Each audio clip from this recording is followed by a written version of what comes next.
Você foi vítima de algum crime digital em 2024? Bem, se não foi, provavelmente conhece alguém, né?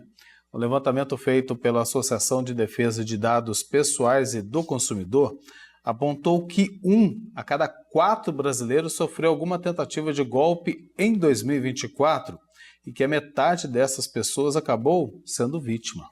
E o estudo demonstrou ainda que o número de crimes digitais cresceu 45% no ano passado em relação a 2023, o que corresponde a 5 milhões de fraudes praticadas. E é sobre esse assunto que a gente vai conversar agora com Francisco Gomes Júnior, ele que é advogado especialista em direito digital e presidente da Associação de Defesa de Dados Pessoais e do Consumidor. Ele já está aqui. Muito boa tarde, seja bem-vindo. Boa tarde, Eduardo. Boa tarde, Letícia. Prazer estar aqui com vocês. Prazer é nosso, obrigado por atender o nosso convite. Queria que o senhor começasse explicando para a gente quais os tipos de crimes digitais mais praticados, né, que foram mais frequentes em 2024. Vamos lá. Primeiro a gente tem que dizer o seguinte, os números que se tem de 2024, obviamente, ainda não são os definitivos, né? Porque os definitivos você precisa esperar fechar o ano, fechou o ano, se faz um balanço de todos aqueles dados que foram colhidos durante o ano inteiro. Mas você já tem uma amostragem que vai até novembro e, portanto, ela é muito confiável, com base em anuário de segurança pública, com base em dados tal, que mostram realmente esse crescimento no número de golpes e cada vez maior, para que você tenha uma ideia, desde que esses dados são medidos pelas secretarias de segurança pública, que começou em 2018, você tem um aumento até agora acumulado de 360%, ou seja, cada ano que passa os golpes se multiplicam. Obviamente, os golpes que continuam sendo os mais praticados são aqueles de aspecto financeiro, portanto, os golpes bancários, a categoria de golpes bancários é a categoria que tem o maior crescimento ano a ano. Boa tarde para você, Francisco, bem-vindo aqui ao TJ Aparecida. E, infelizmente, né, são golpes que evoluem com a tecnologia. Por isso eu pergunto para você, muitos golpistas têm usado a inteligência artificial para aplicar os golpes? Tem como identificar? Tem sim, mas na realidade o crescimento que você teve de golpes nesse ano, ele foi basicamente por conta da inteligência artificial.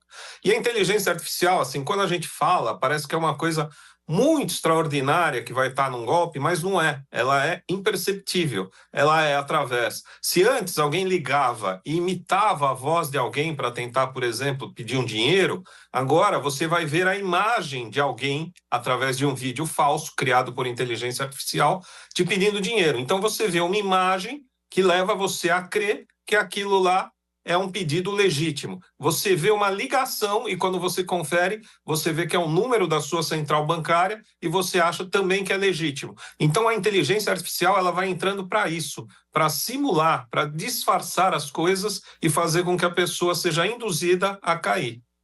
E Francisco, como que as pessoas podem se proteger, né? Qual que é a orientação? Desconfiar sempre?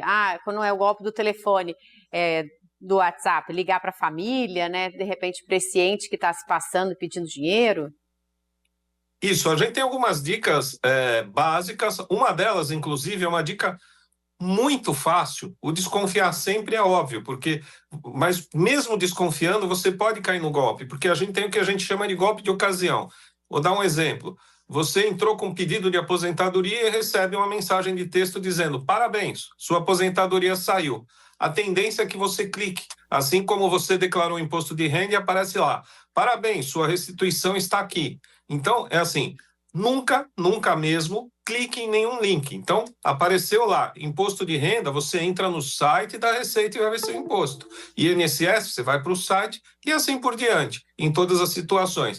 Dica simples, primeiro, você vai fazer uma compra abaixo, por exemplo, de R$5, de R$1, de R$2, não use cartão. Você está se arriscando a ter uma clonagem, por exemplo, por um valor muito baixo. Então, é essencial ainda que se use dinheiro em algumas situações. Se você vai pagar R$2, pague R$2 em dinheiros, porque com R$2 você não vai correr risco.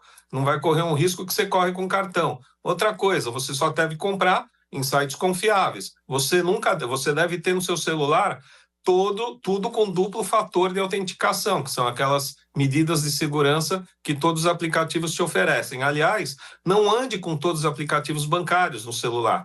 Ande apenas com aquele que você vai usar naquele dia. Os outros, se você tem mais que um, deixe em casa. E, se possível, não ande, inclusive, com o aplicativo bancário, porque a hora que furtarem ou roubarem o teu celular, a primeira coisa que eles vão é no aplicativo bancário. Outra coisa óbvia também, não armazene senhas no seu celular nunca. Anote-as em casa, deixe-as em casa.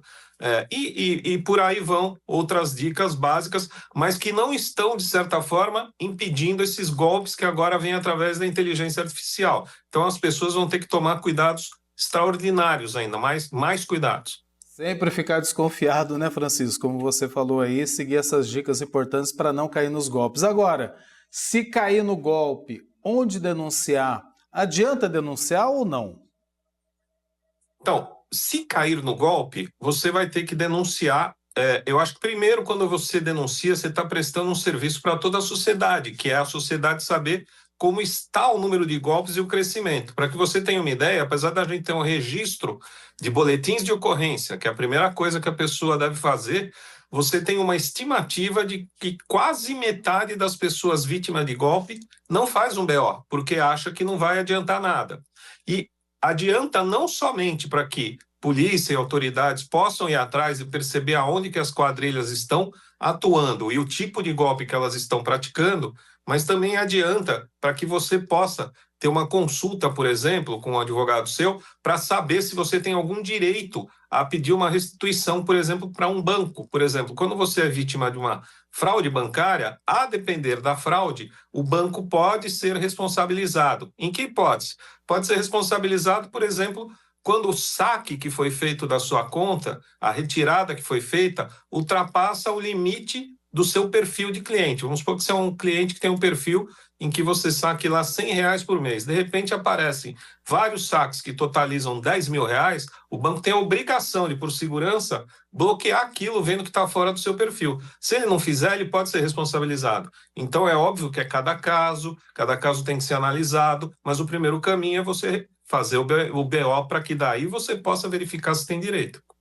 Perfeito, Francisco. Muito obrigada pela sua participação, alguns esclarecimentos e lembretes assim básicos, mas que são importantes para a gente sempre ficar atento quando receber qualquer mensagem de celular, e-mail e desconfiar sempre. Muito obrigada pela participação. Bom fim de semana para o senhor.